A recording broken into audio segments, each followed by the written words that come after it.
බුදුවරු කොහොමද පැහැදිලි කරේ? අචින්තිතම්පි භවති චින්තිතම්පි විනස්සති. මේ ලෝකේ කවදාවත් හිතන දේ වෙන්නේ නැහැ. වෙන දේ හිතා ගන්නත් බෑ. එහෙම නෙමෙයි. අපි නඩත්තු කරන අපේ ළඟම තියෙන වස්තුව මොකක්ද? අපේ ඇඟ, අපේ ශරීරය නේ. මේ කෙස් ටික වෙනස් වෙන්නේ නැද්ද? මම මේ කියන්නේ බාහිරයේ පැත්තකින් තියලා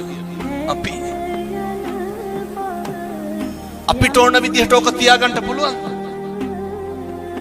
කම්මංගලං කින්ති කරෝමි.